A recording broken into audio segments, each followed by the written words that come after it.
Hi friends, thanks for joining me. I'm at Gulawa Bush and Beach Retreat, which is the home of the retreat that I'll be teaching coming up with Kimberly Aaron. It's called the Sovereign Expanse. And we're going to be exploring our inner alignment and how when we get alignment within ourselves, that life gets big. So if you're interested in that, you can learn more about it up here or in the description, but would love to, explore with you. And the ocean's right there. I can hear it right over the bush. We'll be surfing in it soon, and we will be in February too, so come play. Today, want to do a short hip flow. Been getting lots of requests for just when you don't have a lot of time, but you need a lot of space. So let's move into that. And let's actually start in tabletop and just have a little bit of a wiggle here. Move the hips around, maybe like do a figure eight, imagining you could draw with your tailbone. Get a little wiggle on.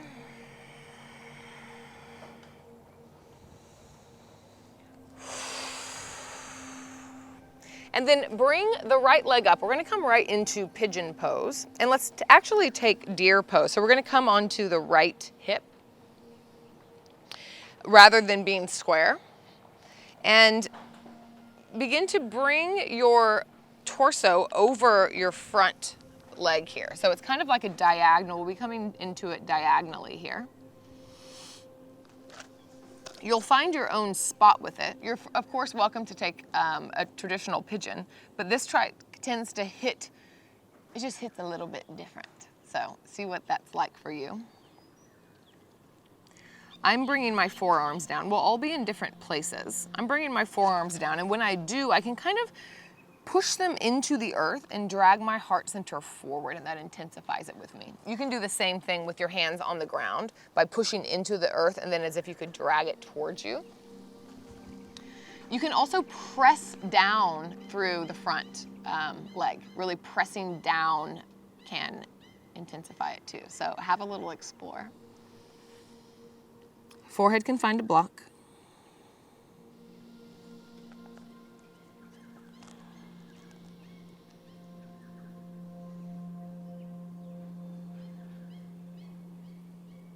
Steady breath.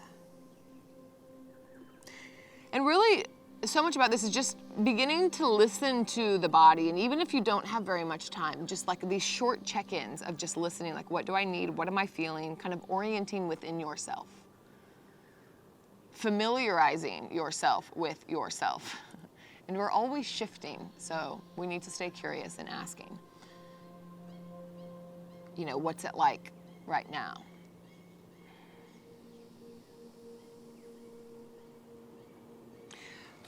Now, if your hands aren't on the ground, then press them into the ground, and we're gonna lift the torso up. So we're just you can stay in these poses as long as you like, but we're gonna kind of visit them today. And then we're gonna open up and square the hips towards the front here. So this pose is gonna get into the low back as well. It's gonna be a little dual. This is one of my favorites. Left elbow to the left, to the block. Can also go to the thigh, and we're gonna lean over towards the left. Lean back into the shoulders, open the heart space. So we're opening up on the right side of the leg and also the low back, and the hips and low back have a lot going on together. So I think you'll find that this is really supportive. The right hand, this is just an option, it can press down into the right thigh. That gives a little bit more traction on the right side body. And then explore here. So some of you will want to grab for the foot, pull yourself farther down. Some of you may come up into the hand. So this expresses many different ways in the body. Right arm can come up and over, and it can reach. If you do that, then I encourage you to let the arm hang. Another option, which I've been liking lately, is to take the hand behind the back, maybe taking a bind or placing the back of the hand on the sacrum, just to encourage more openness from in and from the heart.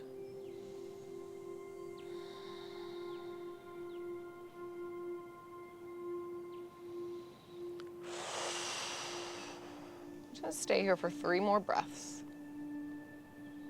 This can be a real slow burn here. So when you have the space, let yourself, get gooey here.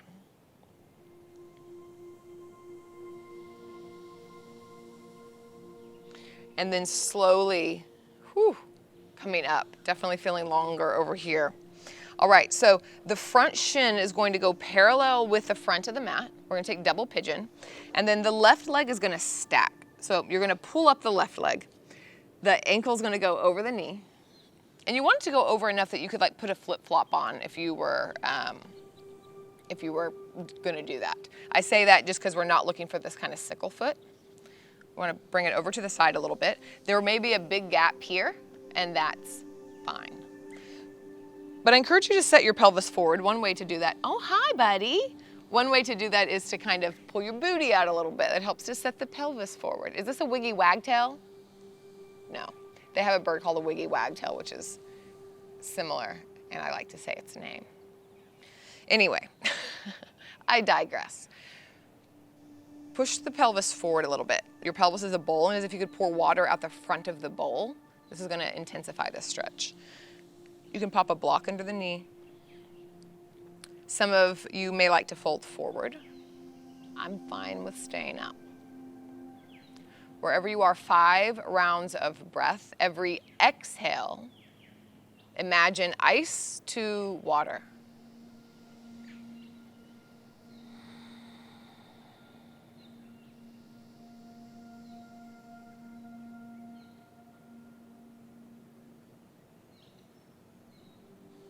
Next 2 out breaths, internal om, a hum on the out breath.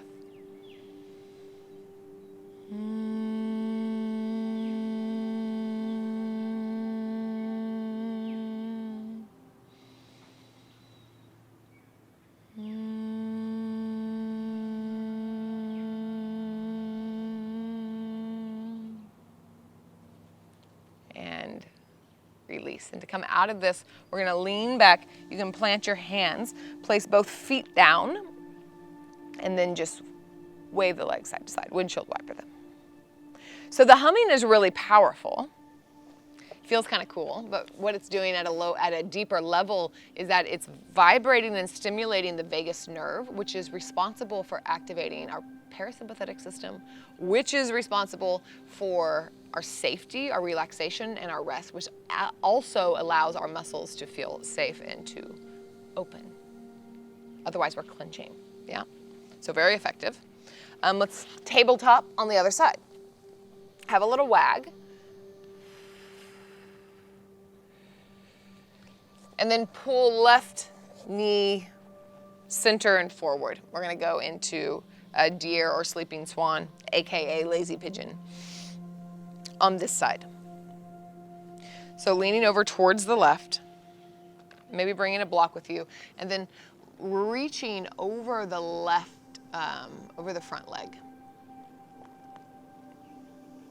So kind of wiggling in and finding what works for you. I have more space on this side, so to get a little bit deeper, I may bring my foot forward a little bit, just to get some more activation, and then press my leg down. You might not be having that experience, but just to share that. There's many ways that you can move this foot more forward or move it more back and get different sensations, so just investigate. About 5 rounds of breath here.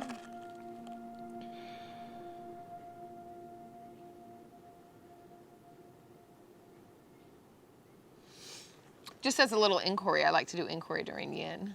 And since I was sharing about the retreat, is like, what does, is sovereign, is that a word that you use, that you have any association with? Like, what does sovereignty mean to you? The ability to have a sense of autonomy and choice. So does that bring up anything for you?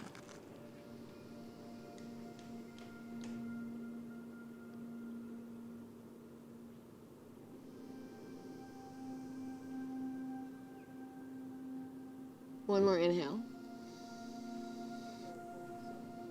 Full exhale. Bringing the hands down and pressing up.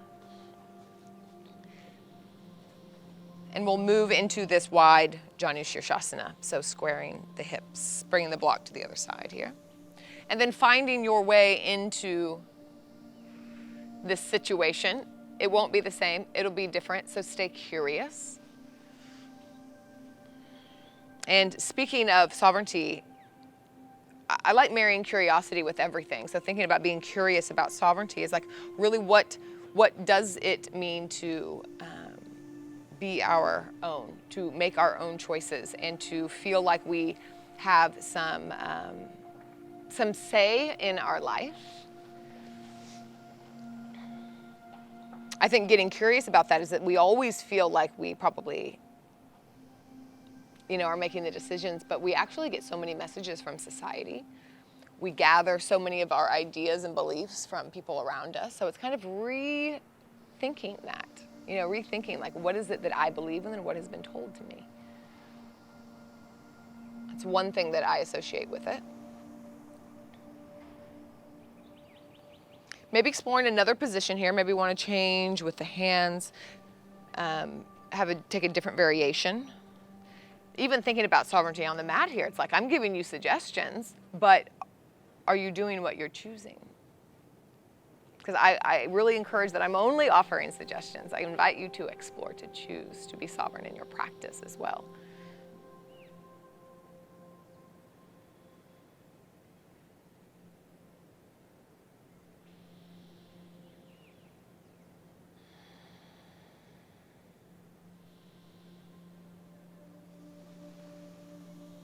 One more big in-breath. Full release. Coming up. Let's take double pigeon. So shin comes to front of the mat and bring the other one, wrap it around. Not going to be the same as on the other side. They're different, so stay curious about what you need here. And not trying to fit your body into a shape, but trying to make the shape fit your body. Another practice of making your practice sovereign.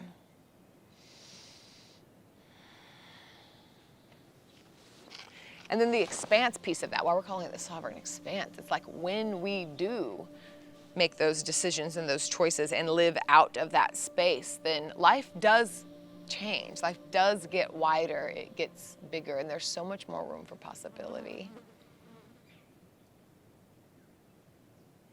When we can tap into that kind of inner wisdom and then live out of it. Pouring the pelvis, the water in the pelvic bowl forward, as if you're going to pour it forward, pour it out. You can also think about sending your sit bones back or sticking your booty out. It's different words, hopefully the same effect.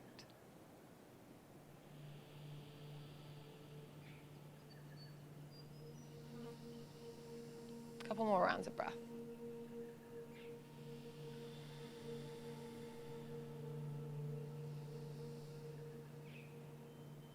And leaning back, bringing the feet wide, and just move them side to side, windshield wiper. And then we're going to come forward and just move yourself forward. Just come into Malasana squat for a moment, and you can pop a block behind you, and that's totally fine. I love Malasana with a block. Really actively pressing the feet down, slight lift into the arch. So there's like a full print, like you were going to make a deep imprint in concrete with your feet. There wouldn't be a print under the arch, so lift up there. Elbows inside the knees, press out. Knees press into the elbow, so equal opposition. Thumbs to the heart, heart back to the thumbs. Press down through the sit bones as you reach up through the crown of the head. Lots of things happening. We'll just do a little vinyasa here. It's just linking movement with breath. So this will be an inhale, getting long through the crown of the head. And then exhale, we're going to press down, lift the hips up as you pour out through the head. All right. Inhale, heels turn in, Malasana squat. Maybe the arms lift. Maybe we'll lift them. And then exhale, hands plant, the heels move out, forward fold. Inhale, move the heels in, sink the booty back, arms go up. And exhale, hands go down, heels move out, forward fold. Twice more with your own breath. It's getting some fluid, some juices flowing. Hamstrings, hips, once more.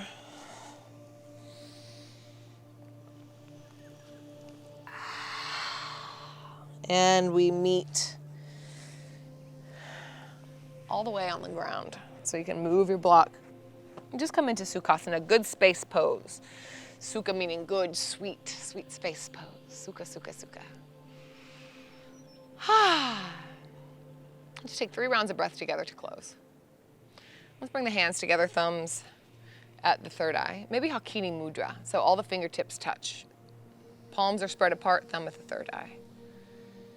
Mudra for centeredness. And yeah, sovereignty, eh?